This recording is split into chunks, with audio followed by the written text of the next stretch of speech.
একটা ভিডিওতে যদি আমরা এতটা হয়ে যাই, যারা প্রকৃত পরিস্থিতির সামনে ছিল এবং এখনো আছে,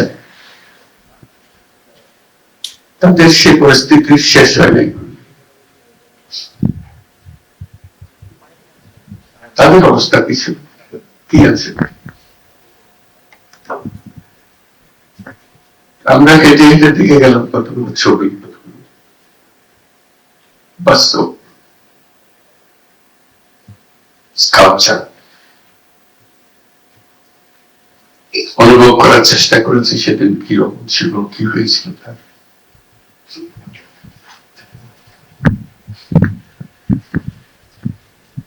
যারা এখানে দেখতে আসবে এগুলো তাদের জন্য একটি অনুভূতি আসবে,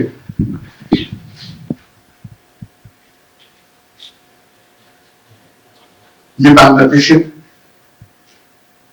সর্বনিম্ন বিন্দু কি এবং সর্বোচ্চ বিন্দু কোথায়, দুটোই দেখবেন। সর্বোচ্চটাও দেখি, সর্বনিম্নটাও দেখি।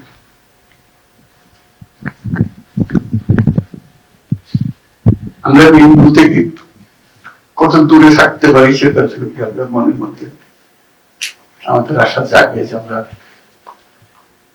এই নিম্নের থেকে দূরে দূরে অনেক দূরে উপরে যখন এত উপরে উঠতে পেরেছি,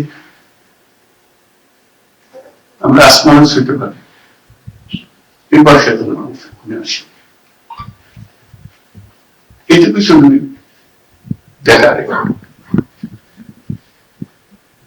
পৃথিবীতে বহু জাদুঘর আছে, বহু মিউজিয়াম আছে,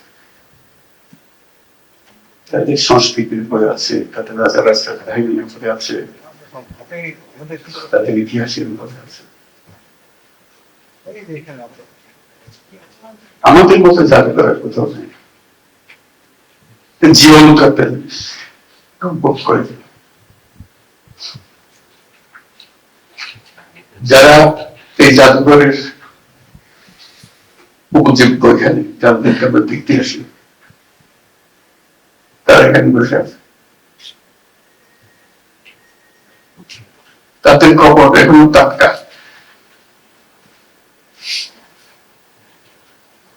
আমরা যে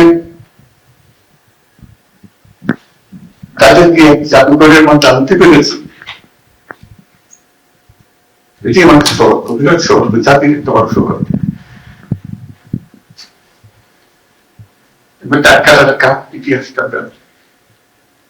এত টাটকা ইতিহাস নিয়ে জাদুঘর বোধহয় দুনিয়ার কোথাও হয়নি, আশা করি আর হবে না।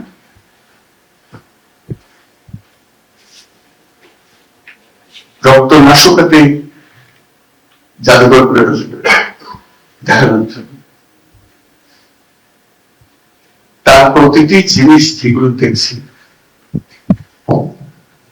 এগুলো এখন জীবন্ত কাহিনীগুলো, জীবন্ত কাহিনী, টাটকা কাহিনী। আমি একটু আগে যেটা বলছিলাম আবার বলি যে প্রত্যেক বাংলাদেশি যেন একবার এই জাদুঘরে একটা দিন, পুরো দিন একা একে বন্ধু বান্ধব নিয়ে, সেটা অন্য জিনিস, একা একে একটা দীক্ষা করে শুধু নিজেকে জিজ্ঞেস করার জন্য আমি কে, আমি কোথায়, আমি কোথায় যাবো, কোথা থেকে আসছি, এটার জবাব এখানে আছে।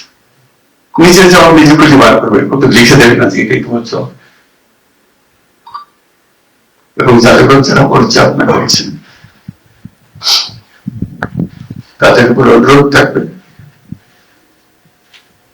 যেন যথেষ্ট কাগজ কলম থাকে, একাকি বসে নিজের ভাবনাগুলো এক পৃষ্ঠা হোক, আধা পৃষ্ঠা হোক, একটু কলম হোক, তার মধ্যে কি ভাবনা আসলো, তাকে জোর করার জন্য না, তার অনেক কথা বলার থাকবে, সে শুধু দেখে না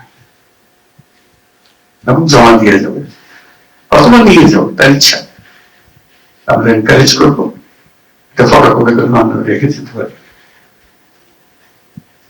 এবং সেগুলো তো বাছাই করে আস্তে আস্তে অন্যরা যাতে পড়তে পারে, দেখতে পারে, এগুলো ছবিতে দেখবে কিংবা পাঠযোগ্য একে অনুভূতি যাতে অন্যদের কাছে ছড়াতে পারি, মানুষ বুঝতে পারে কোথায় খারাপ কি কথা আছে, আমাদের করণীয় কি, আমাদের পরিষ্কার হবে, করণীয় সম্বন্ধে আচ্ছা হয়ে জানাতে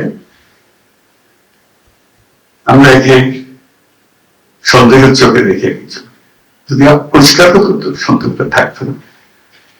এটা তো পরিষ্কার জিনিস, খেতে কারো সন্দেহ করার কিছু নেই।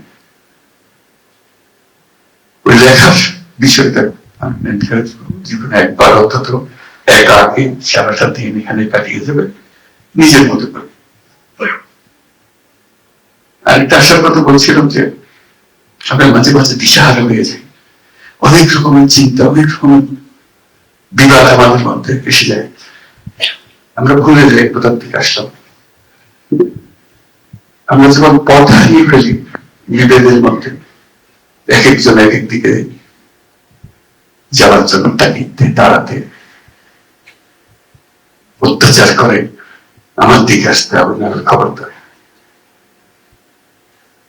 এবং ঠিক বলে সে মনে হচ্ছে ঠিক করছে তা।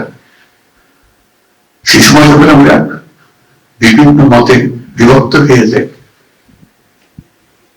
আমি প্রস্তাব করছিলাম যে যারা এই বিভক্তি লিড করছে তাদেরকে একসঙ্গে একটা দিন সকাল থেকে রাত পর্যন্ত লেখা নিয়ে যাওয়া, একাকি কাটাক থেকে ঘুরে ঘুরে বেড়ায়, বসে চিন্তা করুন, রাত্রে একসঙ্গে খাবেন, হয়তো তাদের চোখ পরিষ্কার ভাবে ধরা পড়বে আমাদের করণীয় কি। কিছু আর্গুমেন্টে যেতে হবে, তর্ক করতে হবে, এখানে সমস্ত তর্কের অবসান, এখানে হলো আত্মবিশ্বাস।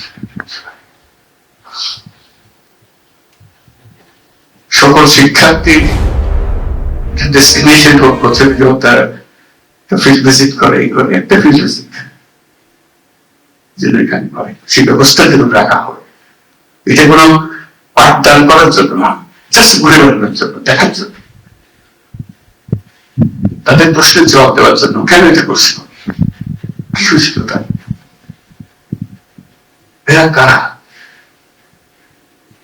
একটা মিনিটের একটা ছবি দেখে আমাদের এত কান্না কাটে,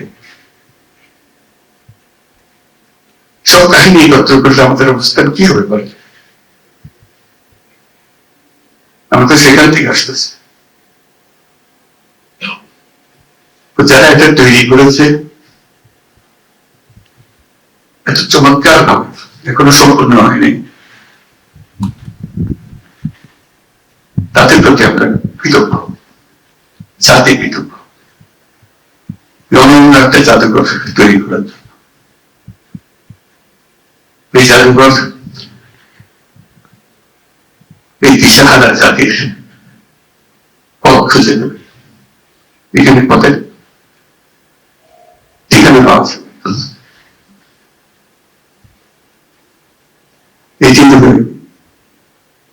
এই জাদুঘরের বৈশিষ্ট্য, এটাকে জাদুঘর বলবো কিনা, এটা তো কোনো নতুন নাম হবে কিনা, এটার জন্য সেটা অন্যরা বিবেচনা করবে, কিন্তু এটা অন্যান্য একটা জাদুঘর যেখানে জাতি পুনঃ নিজেকে আবিষ্কার করবে। তো যারা এটার দলের রাত বিচ্ছিন্ন ভাবে সবচেয়ে টুকরে টুকরে সবচেয়ে কোনটাই পরিচিত, সবার পরিচিত, আইনাগরের বাসিন্দা তো এখানেই আছে, যারা পরিবারের বাবা মা আত্মীয় স্বজন হারিয়েছে তারাও এখানে আছে। কিন্তু এটা সবার মাঝখানে, সবার মনের মধ্যে ধরে দেওয়া, এটা সুন্দরভাবে তুলে ধরেছে, তার জন্য চিরদিন জাতিকে তাদের প্রতি আমরা কৃতজ্ঞতা জানাই এবং একটা হাত তাকিয়ে দিয়ে যেতে।